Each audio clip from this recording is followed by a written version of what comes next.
Could the Longines Hong Kong Mile be the clash of the international card at Sha Tin? Headlined by another matchup between Millard and Size, Purton and White, Ambitious Dragon and Glorious Days. Master of Hounds and Gordon Lord Byron will fight for Great Britain and Ireland, but will that be at the head of the field on the line?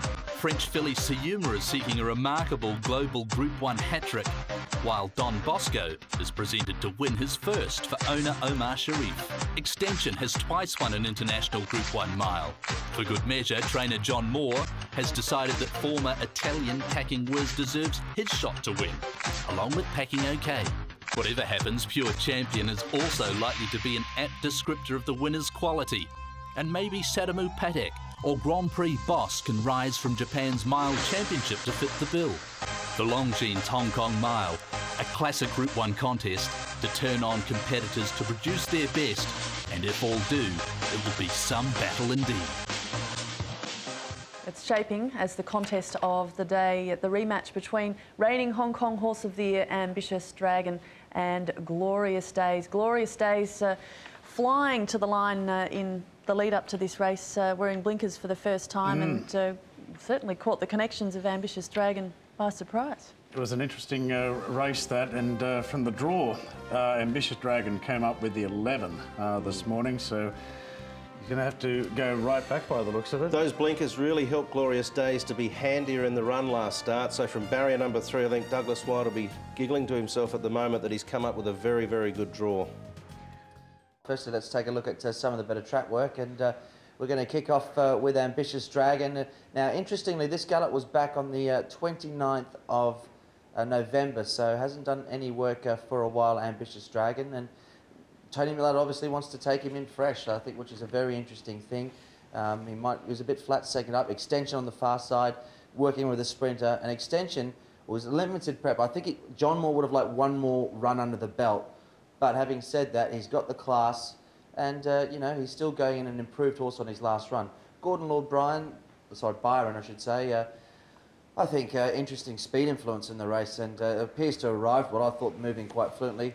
I saw Sadamu Patek one morning, and I thought the work was okay. We're making a little bit of a noise there, which concerned me somewhat. So I thought the other Japanese runner promoted a little bit more interest. This fellow, Grand Prix Boss, good work, stretching out beautifully, and you know, the Japanese don't mind working them when they arrive, but this one does look in very good order. Yeah, well, Hong Kong have won the last 6 editions of this, and prior to that, it was Japan. Marseilles Siyuma, well, we'll hear from Gerald with regard to this horse, but you know, I think a pleasing piece of work. Wasn't brilliant in the coat, but just seemed to be settled in quite well. All right, Hong Kong, as you've mentioned, dominate this race, and again this year look likely to with Ambitious Dragon and Glorious Days. Round 2. It's intriguing. Yes, well, Packing Whiz is going to be considered a serious chance as well, dropping back in distance, and Extension's got brilliant form over a mile. He's been able to win the big race in April, and he's been placed in 2 Stewards' Cups. He's got the credentials there. It's just whether he's going to be fitness-wise he's there. You just wonder whether his preparation is perfect for this race, or perhaps, you know, maybe Champions Mile again might be the better option for him. Nevertheless, he's there. The speed map is interesting, so let's have a look what Clint has mapped out with regard to the speed map. And as you said, you didn't think there was much pace here, Clint? This is a real issue. I mean, initially when I saw the draws, and I thought that Glorious Days is going to be hard to beat, and Ambitious Dragon might be disadvantaged, but I can see a really bunched field here and a muddling tempo. I thought Gordon Lord Byron, Pure Champion working forward. Extension should get a good run no matter what. Glorious Days has drawn well and should get a nice run, but then I thought, well, there's a chance that Douglas White could get bottled up here, and I think Packing Whiz will have to go back along with Ambitious Dragon. But I think they will go really slow on this. I don't see much. Master of Hounds can go forward, but it's how they sort themselves out early, and I think it's certainly to put a dent in the chances of Ambitious Dragon. But once again, if they bunch and it turns into a sprint home, well, we know that he's got an absolutely fabulous turn of foot, probably better than anything else in the race. I left my binoculars at home. Is it $5 for Ambitious Dragon? Yeah, and I've got equal favourites, Glorious Days and Ambitious Dragon. I did have Ambitious as a clear-cut favourite, but when the draws came out, I had to sort of switch that around a little bit. Okay, so unable to split them at this point in time, Ambitious Dragon and Glorious Days. What a race it was, the Jockey Club Mile. Fantastic theatre, wasn't it? Well, it was too, because this season there's been a lot of pressure between Douglas White and Zach Purton, and I think Douglas was very worried that Zach was not going to let him out, so he's gone back between runners, and what a great split Glorious Days was able to get there, and he didn't, at the end it didn't matter, he was too good for him. Yeah, the blinkers went on this day, and they, you know, a lot of the runs that we've seen from Glorious Days previously, he struggled through that first half to really switch on, but they switched him on that day, and he was handy. So drawing barrier 3 with the blinkers again, I think is a real positive. He's going to be pretty hard to get over. I mean, Ambitious Dragon's a great horse, but that gate is a concern, isn't it? The achievements of John Size in Hong Kong have been outstanding. Not much has eluded the champion trainer since he arrived here from Australia, except for a Group 1 international win. Will this be the first year for him with Glorious Days? Well, the barrier draw certainly helps. Yeah, I'm happy with that. He couldn't draw any better, so we'll just see how the race unfolds for him. But it certainly puts him into the race almost immediately. So hopefully the tempo of the race, whether it be fast or slow, should become insignificant. Obviously, you meet one of the leading fancies, Ambitious Dragon, a little worse at the weights. How did you see that line up today, particularly given that horse was drawn a little awkwardly?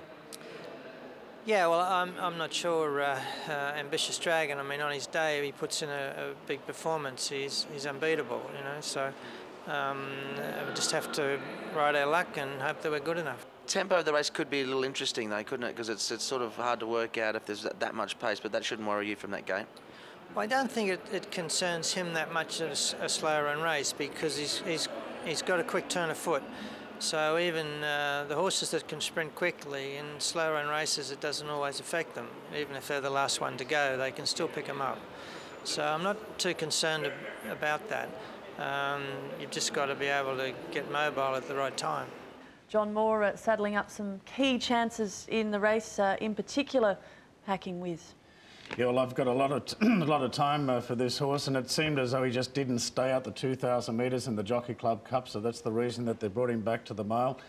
And obviously where he positions, we've seen on 2 occasions, once when he got a rails run, he moved into it nice, the other time he was held up, so he can race held up and just take that last split to Packing Whiz. He's got to be a chance. John Moore's quite strongly handed in the race. And Extension from the Moore Yard, a horse that's had some soundness problems. Will he be right on Sunday? I'm not sure if he'll be 100% right, but I think he'll be a good price, because Glorious Days, Ambitious Dragon are going to hold the market. And I'm actually going to tip Extension. When he drew forward this morning, on Thursday morning, I thought, yeah, I'll go with you, because it'll probably be double figures. What about the lone filly in the race, Siuma? 2 Group 1 wins back-to-back leading into Sunday. Her regular rider, Gerald Mosse, very happy with how she's settled into her new surrounds. She is very good. I'm very exciting to see her the way she's going to compete on Sunday.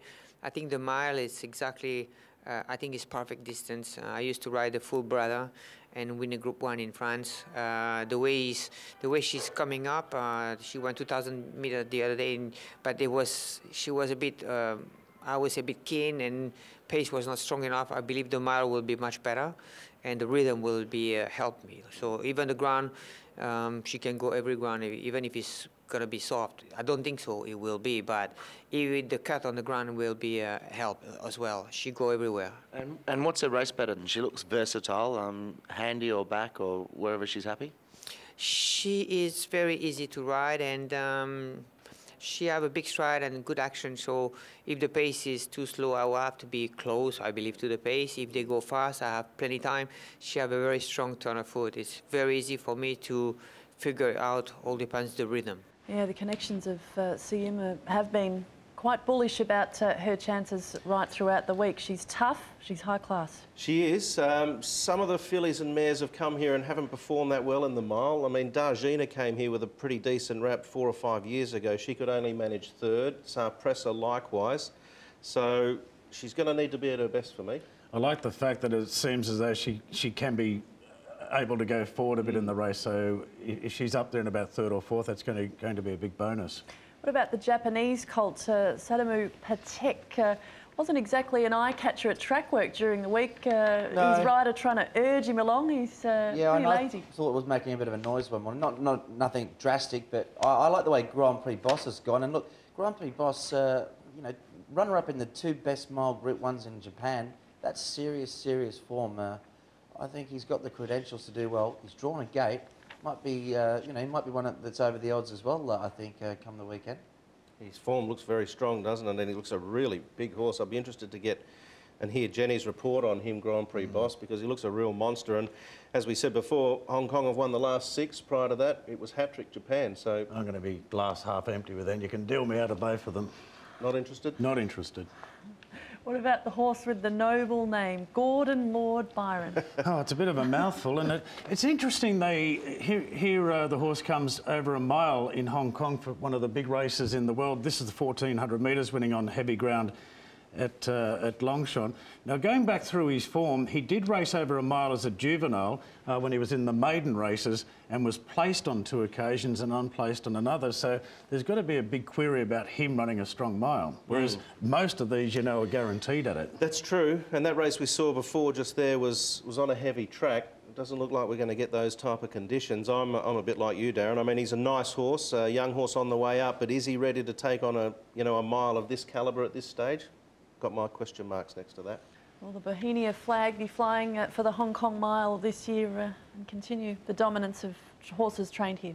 Well, I'm going to go with Extension, who I would be expecting to be about 10 to 1 with the preparation that he's had, but his form over a mile at Group 1 level speaks for itself. So Extension on top for me. To beat number 10, Packing Whiz, I think he's got an undeniable chance in the race. Then Glorious Days, and I want to put the filly in Sayuma. So at the end of it, I'm going to leave Ambitious Dragon out from the 11 because he's just going to have to go back, and then there's a possibility that he could be in a rearward position and forced to be wide with no cover. So could be some adversity for him. Yeah, there's a lot of winning hopes in this for me, and it obviously will be determined by the way that the pace is. But I think John Size might be able to break that drought that you were talking about earlier, Joe, with Glorious Days. Ambitious Dragon, I can't leave him out. He's too good a horse. Grand Prix Boss, I've got a lot of time for him, the Japanese horse, and Packing Whiz likewise as well. If he gets the pace, he could swamp them all. He has drawn awkwardly, but I think even with the potential of the muddling pace or muddling run race, Ambitious Dragon drawn wide might not be that much of a negative, and if he can really let down like we know that he can, and I do think he was a bit flat second up, well, I think Ambitious Dragon will get revenge on Glorious Days and take a bit of beating. But I've got Grand Prix Boss as the main danger. I think the Japanese entrance really arrived well and arrives with solid form. Glorious Days, well, career best last time out, blinkers improved and has got the right side, so it has to be considered a strong chance. And Sayuma, so I've gone 1, 6, 3 and 12. Joe, one of the immortals of the mile was Good Barbar, and would you believe he won a trial at Cranbourne on Monday? So it looks as though it's full steam ahead for his Australian campaign. At what, the ripe old age of 12 or something, is he? 11? Yeah. Yes, seeing out his days with the Rick Hall-Lacey team in Melbourne, Good Barbar, it seems an eternity ago, doesn't it? His dominance of the Hong Kong Mile, a race he won on 3 occasions.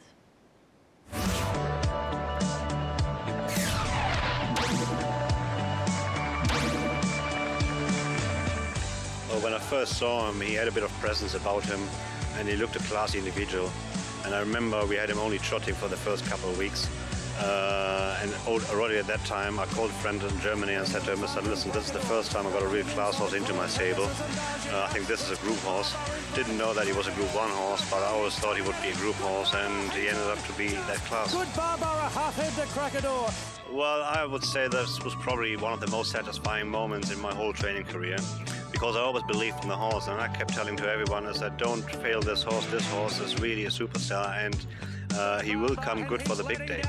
And I was very confident to pull it off, and there we were, winning the race easily in track record time. Coming away from Able One. I was always hoping to win, because only then I would be part of the history he's eventually achieved in winning 3 miles in a row. If he had been beaten, it was only been like a double winner like many other horses have done before and maybe will do in the future. But having been part of a 3-time winner and having 2/3 of it on my side really made me proud, and I was looking forward to it. So I was very happy when I saw him win that day. Will this be history? Yes! Good Barbar swamps them.